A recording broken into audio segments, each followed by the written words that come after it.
ولا ينتج. الحمدلله من دا غصیغی دا ولا یتصورنا فارغ شو. علامہ موصوف چدا غصیغینا فارغ شو شروع کبا بسیغہ اخرى کے نو فرمائے ولا ينتج. اعتبار دربا ترید ما قبل سرم دو احتمالون دی. یو جملہ مستانفر واقع شیر بجواب دا سوال دا سائل کی سمرہ لوئی دے شان دا اللہ حتی دی واقع کرے پسکے تعجب کیا اللہ تو واقع کرے پسکے تعجب کی جواب او یا دا جملہ حالیہ دا ما قبلنا نو کدا جملہ حالیہ شی دا ما قبلنا نو بدی سیغہ کی دو احتمالے دی یو دا چی مجهول شی او بلدا دا چی معلوم شی. بیا دا انتاج دو معنی گانی دی. یو دا انتاج معنی دا والدیت مولودیت والدیت لارواله زویواله او یو برهان مبارهان برهان مبارهان نو در سو معنی گانی دی دو معنی گانی دی. ٹھیک شو دی نو دا سیغه با مجهول کو سبای کو اول دا انتاج با سو معنی گانی والو دوا او بیا به معلومه کو سو معناګانې بوالو دوا نو ټول احتمالات سو شو سره دا سلور والا برشان سره ولګو یا د هوسا نو 2 4 جمع 4 مساوي اتو نو فصارت الاحتمالات ثمانيه اتو. صيغه معلومه مجهوله کدا صيغه منګه معلومه کو د انتاج دو معناګانې او که مجهول کوم د انتاج دو معناګانې نو دا سلور معناګانې شوې دا سلور والا برشانون سره لګو آیا د ضمیر متصله به شان سره نو سلور جمع سلور مساویات نو فصارت الاحتمالات ثمانیه. الان نبحث بالتفصیل ان شاء الله. اوس پر هغه تفصیل ذکر اول دا صيغه مجهوله ورکو که معلومه ورکو د دې شان دا خبري په یو ځل ختم کړي نو د چا خبري به ختم کو د شان خبري به ختم نو د چا غو پاتې شي د هو غسرور احتمال صيغه مجهوله کده شان سره لګوا په حال کون د شان د الله کې د چا بچوړې نه دي مولود نه دي بچې نه دي راځه دا معنی صحیح د نو دي کې څه تقدیس ده چې د الله شان د چا بچې نه ستا شان د چا بچې نه د چا ده او زما شان د چا بچې کاکا سے به خدای وګور لم کاکړه شانونه د چا بچی نه نو دا معنا صحیح ده خدا مفید رچانه ده دا معنا صحیح ده ها او مفید ر تقدیس نه ده دا خو صحیح ده هم دې څه تقدیس ده او صرف د دې یو کس نه علاوه خلاف للفرع پر دنیا کې خصوص نشته چې هغه شانم د چا بچی کې دی شي حتی چې موږ یې سر دا یو احتمال لري. ٹھیک شو جی اوس هغه بل معنا وکا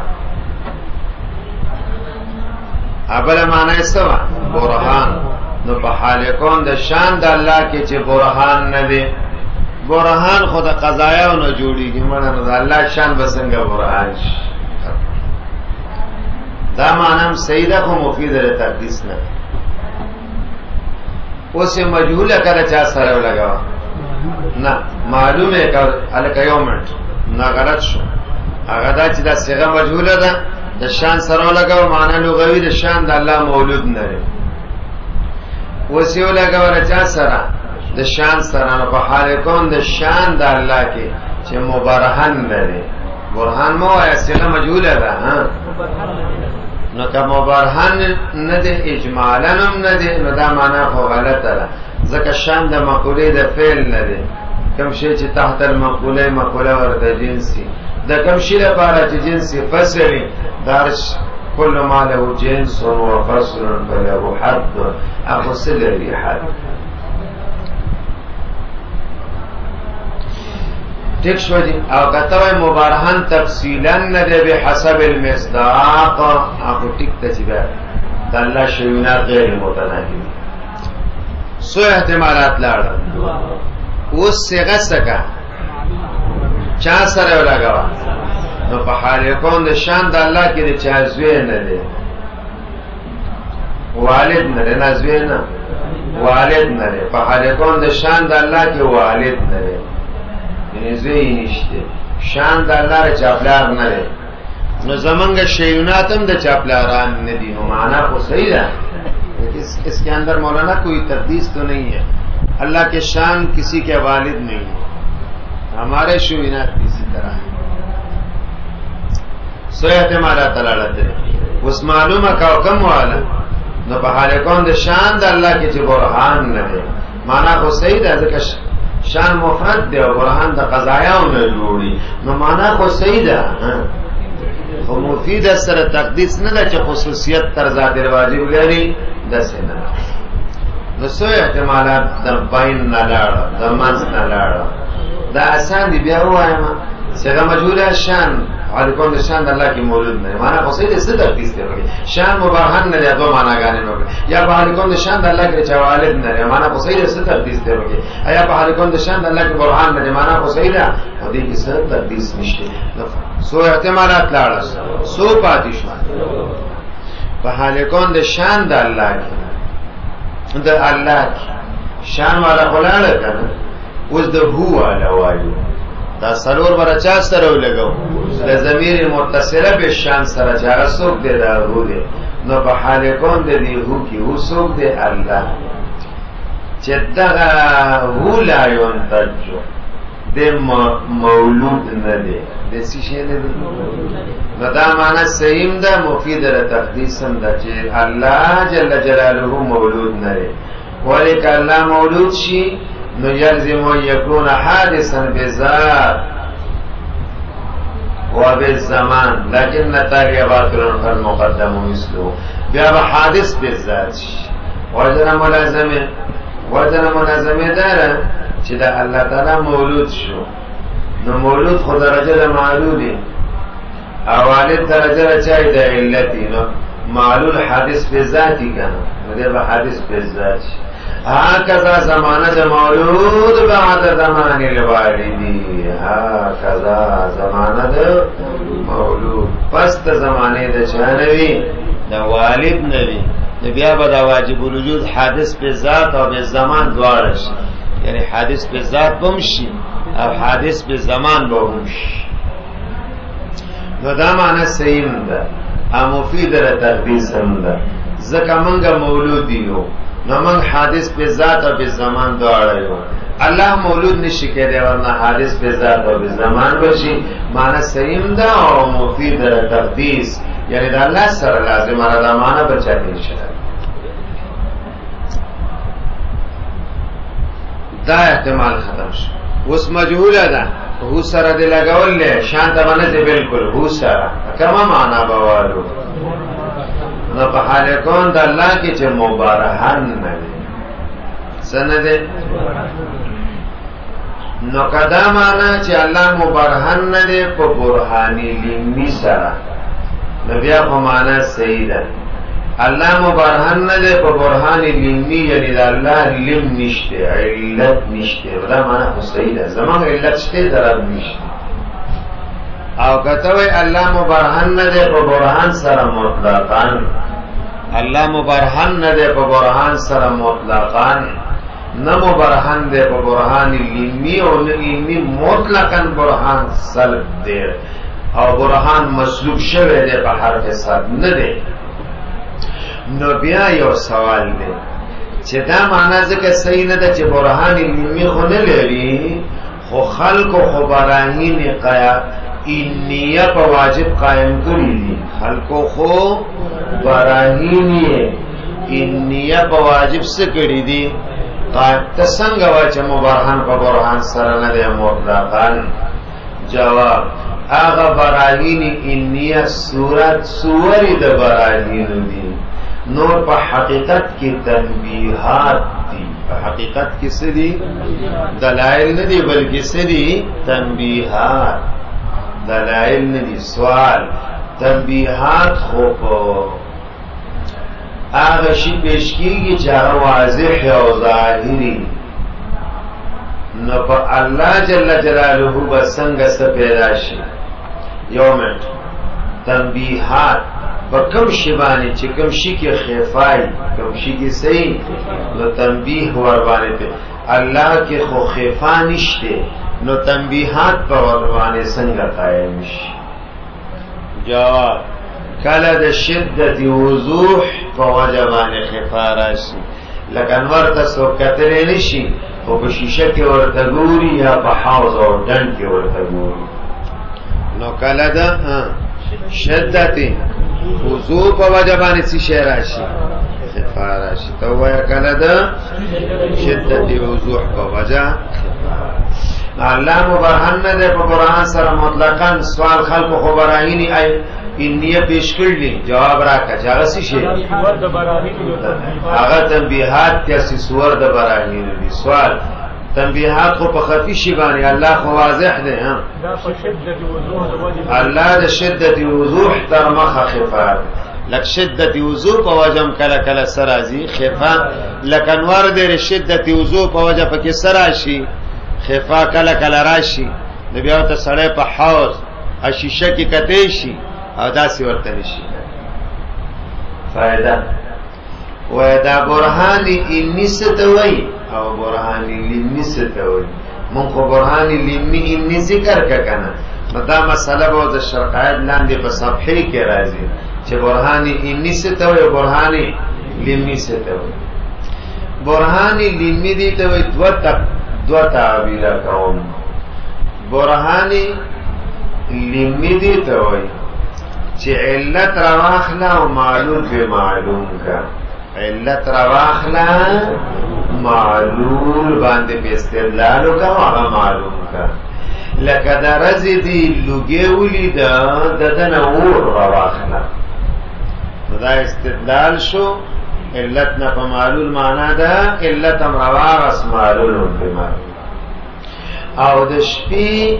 خود لوګي بدن لګي د اور لګي نو وایدل ته لوګي زکه دی چې اور دی نو اور رواخلا او لوګي په معلوم کا نو دا استدلال د معلول نه په علت شو معلول دی رواغس علت دی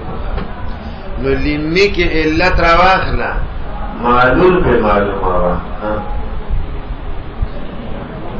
او کو انی کی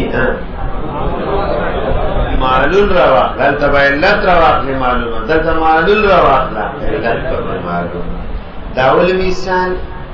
لوگی دا وجنا تور معلوم شو زیمان اور دا وجنا کپدے نپوئی کی تعبیر بدل کر وَيَدَلِيلِ لِلنِّكِ حد اوسط لثبوت الاکبر للاصغر دپارا زمن پا علم او نفس الامر دوارو کی علتی زمن پا علم او نفس الامر دوارو کی علتی او پر دلیل انی کی حد اوسط بثبوت الاکبر للاصغر دپارا زمن پر علم کی علت نہیں خو نفس الامر کی علت نہیں بلکہ امر معکوسی امر صحیح مثلا دا دوارو مثالونا تا ذکر کو زو آئیما چه زید محموم زید بیمار دے زید سرے والی لأنه متعفن الاخلاق دا اخلاق بدن کی چکم اخلاق اربعی چه سودا دا صفرا دا و بلغم دے و دم دے نو دیتا ویلے کی گی اخلاق اربعان اخلاق سن اربعان دے متعفن الاخلاق دے او سوک چه متعفن الاخلاق شی اغا خپلو کی اخلاق گڑ وڑ پیو بل زیاد کم شی اغا بیماری گی نو زید بیمار دے نو زیدون محمومون مخ کے دعوه دا چه نتیجه شی نو بیا دا دی اول جوز تا اصغر وی او دویم تا اکبر وی نو زید تا اصغر وی خنده که سودن نویده دی زید سی اصغر او محمومون سی شیره اغا اکبر دی نو دا ثبوت الاکبر للاصغر د پارا لانه متعفن الاخلاق دا حد اوسط دی خدا حد اوسط لثبوت الاکبر للاصغر د پارا زمن په علم او په نفس الامر دوانو کې علت دی اول نه تعفن د اخلاق راشي نو بیا سړی سکیږي بیماری بیا سړی نو دا زمن په علم کې هم علت دی او په نفس الامر کې هم دا خبره ده او که ثبوت الاکبر للاصغر د پاره زمن په علم کې علت او نفس الامر کې علت نو نو دې ته بیا دلیل انی وای لکه زو سوما چې زید متعفن الاخلاق د زید اخلاق تو کې تعفن راغلی ولی زکه دې محموم دی او سوچ محموم یا متعفن الاخلاقی زید متعفن الاخلاق دی زید سده نو زید متعفن الاخلاق دی دا نتیجه دا زید اصغر دی متعفن الاخلاق اکبر دی خدا ثبوت الاکبر چه متعفن الاخلاق تی للاصغر دا زید دا پارا زمن پا علم کی یومن دا اکبر دی للاصغر دی او حد اوسط سوک دی لانه محموم وکل ما هذا شان نو دا حمی دی ثبوت الاکبر چه تعفن للاصغر چه زید دی دا پارا زمن پا علم کی علت دی خوب نفس الامر کی خود سے مسئلہ ندا چه حمی دی علت تعفن حمی علت تعفن دی که تعفن علت حمی دی تعفن علت چاره نو دا حمی علت تعفن الاخلاق نه بلکې تعفن الاخلاق علت چاره پاره نه ونرسیده په خبره ورسیده نو که حد اوسط لثبوت الاکبر للاصغر د دواړو د پاره زمن په علم نفس الامر دواړو کې علت وو لینی کسر په علم کې وو نو بیا با زبتا ده کې جراو کوم اور او لوګي کې زدا راځي ويم چې ان الخشب له دخان له نار دی لرګي باندې سره لګیدل او لان له دخان وكل ما دشانه فله نار نو الخشب نار نو نارون میں ثابت کا خشبون او حدی اوسط پکې څوک ته د لوګي زما علم خو به راغی چې خشب مور لري خدا حدی اوسط نره دا لوگے دا پا نفس الامر کی علت تے که معلول لے وور نا لوگے رازی لوگی نا وور نا رازی نفس الامر کی سرے دا سیدے دا کده چه ما چه زید متعفن الاخلاق تے دے محموم دے وکم چه محموم یا متعفنی نا متعفن ندامی انی در تویلی میتا گورا دشپی ان الخشب لگو دخانو ددل پارسره که ان له نارون زکه ددل پارسره وو او چې ګور ناغه د پارسته لوګي نو تر پار لوګي دي نو دا لوګي چې من ثابت کچا ته خشب ده دا اکبر چې دی اصغر ته ثابت شو حدی اوسط پکې تاسو وو د په نفس الامر کوم د ثبوت الاکبر له اصغر د بار علت ته او زمون په علم کوم داسې مسله زمون په علم کوم دا مسله ده ندی ته وی دلیل علمی نو یو نشو بلا لم نشو دینه وضاحت سره نو نکیږي راځي خوشوا سو احتمالات میں ہوئے دا احتمالات کو ختم شو او اوس د و ضمیر والا پاتې ده کنه جی او سو احتمالات پاتې شو جی نو اول سالور ختم شیو بیا منگ ده هو سر لگولیم نو منگ بی پا حال کون ده دی هو ده دی اللہ کی چی ده مولود نره او ده مبارحان نره دو دا لارا او سالور مخ کیو نو سو لارا نو لارگانو زن پینزوایا سولا شپل دو پادیش پا حال کون ده دی هو کی دا سیغه سی شی کا معلومه کا چې والد نه دی څنګه والد دا معنا صحیح ده ولك الله والد شي لو كان الواجب والدا كواجب چرته والد شي نو يلزم أن يكون مركبا بیا بس شي طالبات المقدم مثل وجه ملازمه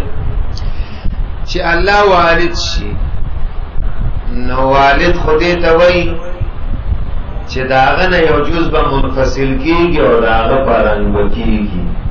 داغه نه به یو جز منفصل کیږي او داغه پرنګ کیږي دا قبلاری نو داغه نه بس یو جز منفصل شي د املانا په یو لارې منفصل شي او بیا داغه پرنګ شي وګونه په سترګې ارس رنگ روغن ارس نو دا الله نه چې کم جز منفصل شعر دا راته وایو چې دا جز چې شعر منفصل دا ماده منفصله شوه ده که جنس منفصل شي که ماده منفصله شي خو صورت به مغواړي نو مخ کوشو کنه ماده چې سي کنه صورت هم نو مرکب خارجي شو او کچرته سمو دغه وړاندې جنس نو فصل بغواړي نو مرکب ذهنی شو حالان کې سبحانه ما اعظم شانه لا يحد الله مرکب نشي کېدلی ځکه ترکیب هغه څوان له احتمالات پر اجزاء مارس کړیو نو د دې د وجه نه داسې نشي کېدلی چې الله جل جلاله وسشي ځکه کوالد شي او جزء منفصل کیږي د پرنګ بکیږي دا جزء منفصله من الواجب کماله صورت او جنس فصل وای یا مرکب خارجي یا مرکب ذهني کیږي او تعالی الله عن ذلك علوا كبيرا وصلى